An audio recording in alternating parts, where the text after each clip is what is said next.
آخری چیز ہے اسلام کی حج، بہت بڑی نعمت ہے، حج فرض ہے۔ اگر آپ کے پاس اس وقت حج کی استطاعت ہو گئی ہے لیکن 2 سال کے بعد آپ کی بیٹی کی شادی ہے اور آپ حج کا فارم نہیں بھر رہے ہیں تو آپ گناہ گار ہیں، یہ سوچ کر پہلے بیٹی کی شادی کر دیں، اس کے بعد ہم حج کرنے جائیں گے۔ نہیں، آپ کے پاس حج کا پیسہ ہو گیا، حج کی استطاعت ہو گئی، آپ کو جانا پڑے گا۔ اس سال فارم بھریے، قسمت میں ہوگا تو آپ کی منظوری آ جائے گی، نہیں ہوگا تو پھر دیکھیے بعد میں دیکھا جائے گا۔ لیکن بیٹی کی شادی کے انتظار میں آپ رک رہے تو غلط کر رہے ہیں، کیونکہ بیٹی کی شادی میں خرچ کرنے کی اجازت اسلام نے نہیں دی ہے، لیکن حج کو فرض کیا ہے اور حج کی فرضیت اسلام کے اندر موجود ہے۔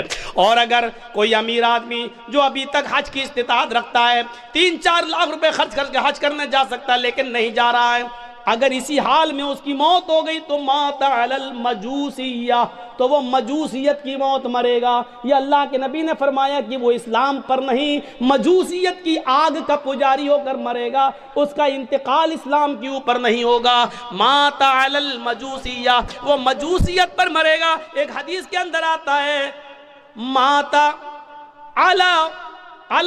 علی غیر الفطرہ، وہ اسلام کے خلاف غیر اسلام پر مرے گا، یعنی اس کا انتقال اسلام کے اوپر نہیں ہوگا۔ ہم نے معمولی چیز سمجھ لیا ہے، لیکن اسلام کے اندر حج فرض ہے، وہاں تک جانا ضروری ہے، لیکن یہ بھی نہیں کہا کہ آپ کے پاس وہاں تک جانے کی طاقت نہیں ہے تو اپنی دکان بیچ دو، دکان کا سارا مال بیچ دو، آپ اپنا مکان بیچ دو اور حج کرنے جاؤ، یہ بھی نہیں کہا ہے۔ اسلام معتدل ہے، اسلام اعتدال چاہتا ہے، بیچ کا راستہ چاہتا ہے۔ اگر تمہارے پاس طاقت ہے وہاں تک جانے کی تو جاؤ، زکوٰۃ اگر تم پہ فرض ہو رہی ہے تو دو، رمضان کے روزے تم رکھو، لیکن یہ بھی نہیں کہا کہ مسلسل اور پے در پہ رکھتے چلے جاؤ، ہمیشہ رکھو کبھی نہ چھوڑو، یہ بھی نہیں کہا ہے۔ اگر ایسا کرتے ہو تب بھی گناہ گار ہو۔ تو یہ اسلام معتدل ہے، اعتدال اس کے اندر ہے، میان روی اور بیچ کا راستہ ہے۔ اسلام دین السہل ہے، یہ آسانی چاہتا ہے۔ میں جانتا ہوں کہ نماز فرض ہے، کسی بھی حال میں معاف نہیں ہے، یاد رکھیے گا۔ 1 لاکھ ہے، 2500 آپ پر زکوٰۃ بن رہی ہے، اگر آپ نے 2499 روپے دے دیے اور 1 روپیہ روک لیا تو آپ گناہ گار ہیں۔ اسلامی حکومت ہوگی تو آپ سے جنگ کی جائے گی، آپ سے قتال کیا جائے گا، آپ سے لڑا جائے گا۔ اگر آپ 1 روپیہ دینے سے منع کریں گے تو آپ کے خلاف جہاد کیا جائے گا۔ میرے بھائیوں سوچو، یہ اسلامی رولز ہیں۔ یہ بڑے بیٹھے بڑے بڑے چودھری اور سرمایہ دار، بڑی بڑی بلڈنگوں کے مالک، آج جن کے پاس کروڑوں کی ملکیتیں ہیں، حساب لو تم زکوٰۃ دیتے ہو یا نہیں دیتے ہو اپنے مال کی پوری۔ اسلامی حکومت ہوتی تو زبردستی لے لیا جاتا، نہیں ہے۔ وہ کہے گا بے حق، آج تو مولویوں کو سب سے زیادہ سننا پڑتی ہے، آ گئے صبح میرے پاس لینے، بیٹھو 10 بجے اٹھیں گے، صاحب سو رہے ہیں۔ اللہ کا شکر ادا کرو کہ ان مولویوں نے تمہارے لیے بہت آسانی پیدا کر دی، ورنہ ذمہ داری تمہاری تھی مدرسوں میں پیسہ پہنچانے کی۔ یہ تمہارے گھر آ کر تمہیں عذاب الہی سے بچا رہے ہیں، تمہارے گھر آ کر، اور تم ان مولویوں کے بارے میں کہتے ہو کہ جاؤ صبح آنا، جاؤ 10 بجے آنا، بھی ہم سو رہے ہیں۔ یہ زمین کہیں پھٹ نہ جائے، اور اے امیر آدمی، اے چودھری، کہیں تو اس زمین کے اندر دھس نہ جائے۔ مولویوں کی 2 سال کرونا رہا، کبھی آپ نے سوچا علماء کا کیا ہوا بیچاروں کا؟ جو مدرسے بند ہوئے ان کا بارے میں سوچا کبھی آپ؟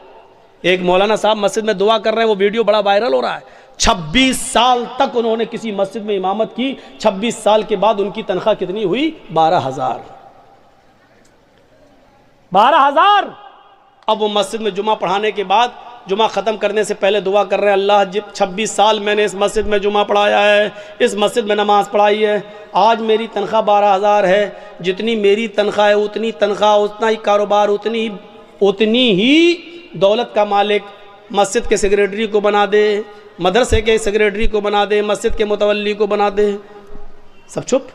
اس نے کہا آمین بولو، آمین بولو، کوئی آمین ہی نہیں بول رہا۔ کہا کیوں، کیا ہوا؟ تمہیں یہ دعا بری لگ رہی ہے تو کم سے کم مولویوں کے بارے میں بھی تو سوچو۔ 12 سال سے اس کی تنخواہ 3,000 4,000 سے آیا، 12 سال 26 سال میں اس کی تنخواہ 12,000۔ یہ قوم کا حال ہے جو اپنے امام کی قدر نہ کر سکے، جو اپنے امام کی تنخواہ نہ بڑھا سکے، جو اپنے امام کو کھاتا اور پیتا ہوا نہ دے سکے، وہ اسلام کے لیے کیا قربانی دے گا؟ کون کرے گا ان کی دیکھ ریکھ؟ میں نے کہا نا، 4 لاکھ مدرسے، 50 لاکھ علماء، نتیجہ 2% مسلمان۔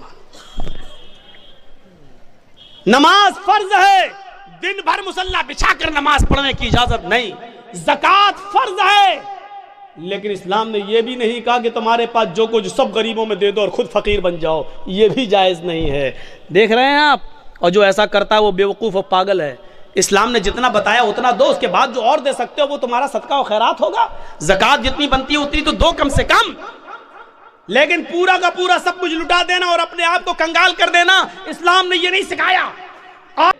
لیکن مولانا جرجیس کو کرسی سے باندھ دیا گیا ہے، کچھ گنڈے ہم سے جے شری رام کے نعرے لگوا رہے ہیں، مار رہے ہیں۔ اسی وقت اذان کی آواز آتی ہے، اللہ اکبر اللہ اکبر۔ جرجیس صاحب نماز اس وقت بھی معاف نہیں۔ دیکھ رہے ہیں آپ، جرجیس صاحب کہہ رہے ہیں ظالموں مار لینا مجھے، لیکن نماز کا وقت ہو گیا، کم سے کم مجھے نماز پڑھ لینے دو۔ یہ کہنا پڑے گا جرجیس صاحب کو۔ چھوڑ دیتے ہیں تو ٹھیک ہے، لیکن ہاتھ پیر بندے ہیں، نہیں چھوڑ رہے ہیں۔ ایک بار کہیے ظالموں چھوڑ دو مجھے تاکہ میں وضو بنا لوں، انہوں نے کہا نہیں، تمہارے ہاتھ پیر نہیں کھولے جائیں گے۔ تب بھی نماز فرض ہے۔ اگر وضو بنانے کی اجازت نہیں دی جا رہی ہے تو دل میں نیت کر لو وضو کی۔ سن رہے ہیں؟ مار پڑ رہی ہے، دشمن سامنے کھڑا ہے، نوجوانوں تمہارے اوپر تو یہ کچھ بھی نہیں ہو رہا ہے، اور پھر بھی تم سوتے رہتے ہو، بنے ہو محمد اسلم، محمد اکرم، محمد اظہر، محمد فلاں۔ اوہ سنو، مار لگ رہی ہے، ڈنڈوں پہ ڈنڈے برسائے جا رہے ہیں، تھوڑی دیر بعد ہماری روح نکل جائے گی، کیونکہ لنچنگ کرنے والوں نے ہمیں چھوڑا نہیں ہے، مار مار کے ماری ڈالا ہے۔ ان کو نشہ ہے کسی طاقت کا، ان کو نشہ ہے کسی کے پاور میں ہونے کا، ان کو معلوم ہے کہ ہم کچھ بھی کر لیں، ہماری کتنی ویڈیو بن جائے، ہمارے اوپر جس کا ہاتھ ہے وہ کچھ نہیں ہوگا، نہ پولیس ہماری FIR کرے گی، اور کرے گی بھی تو سرکار ہمارے مقدمے واپس لے لے گی۔ ان کو معلوم ہے یہ سب کچھ، اس نشے نے ان کو مجبور کر دیا، لیکن نماز اس حال میں بھی پڑھنا پڑے گی۔ آسانی کیا ہے؟ نماز فرض ہے، یہ سختی ہے، لیکن آسانی کیا ہے؟ اگر وہ تمہیں وضو نہیں بنانے دے رہے ہیں تو تم دل میں نیت کر لو وضو کی۔ اگر وہ تمہیں کھول نہیں رہے، قبلے کی طرف تمہارا چہرہ نہیں کرنے دے رہے ہیں تو دل میں نیت کر لو، اگر میرا چہرہ کھلا ہوتا تو میں قبلے کی طرف کر لیتا۔ اے اللہ، میرے لیے قبلہ آج بدلنے کی طاقت نہیں ہے، میرے لیے یہ لوگ میرا چہرہ قبلے کی طرف نہیں کر سکتے، لیکن اینما تولوا وجوہکم، ہم جہاں کہیں بھی ہیں، جس طرف بھی میرا چہرہ ہے، تو اپنے علم کے اعتبار سے ہر جگہ ہے۔ اے اللہ، میری نیت کو ہی میرے لیے قبلہ بنا دے، لیکن نماز پھر بھی پڑھنا پڑے گی۔ اللہ اکبر کہنے کے لیے ہاتھ نہیں اٹھ رہے ہیں، ہاتھ پیر باندھ دیے گئے ہیں، تو زبان سے ہی کہہ دو اللہ اکبر۔ ہاتھ نہیں باندھ پا رہے ہو تو مت باندھو۔ اب اگر تمہیں ہاتھ باندھ کر دعائیں نہیں پڑھنے کا موقع مل رہا ہے تو ایسے ہی پڑھتے رہو زبان سے، الحمدللہ رب العالمین الرحمن الرحیم مالک یوم الدین۔ نماز اس حال میں بھی تمہیں پڑھنا پڑے گی۔ آسانی یہ ہے کہ جس کنڈیشن میں ہو اسی کنڈیشن میں پڑھ لو، لیکن معاف نہیں ہے۔ سہولت بھی دیکھو، وضو کے لیے وضو نہیں بنانے دیا جا رہا ہے تو دل میں نیت کر لو، ہو گیا۔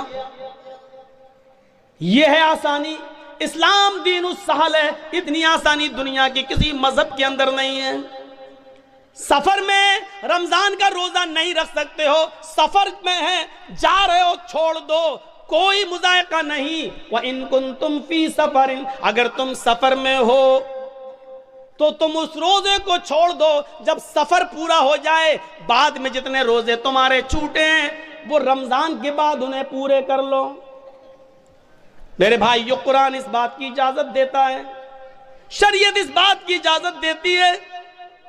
اور آج تمہیں ایک آسانی دین کے اندر سہولت کا ایک منظر دکھاؤں کہ ایک صحابی اللہ کے نبی کے پاس آئے اور آ کر کہنے لگے، اے اللہ کے نبی، میں تو برباد ہو گیا، اللہ کے نبی نے کہا کیا ہوا؟ کہا میں بتا نہیں سکتا ہوں۔ کہا بتا نہیں سکتا ہو تو راستہ کیسے نکلے گا تیرے لیے؟ کہا اللہ کے نبی شرم آتی ہے، کیسے بتاؤں؟ کہا ان اللہ لا یستحی من الحق، اللہ تعالیٰ حق بات سے نہیں شرماتا۔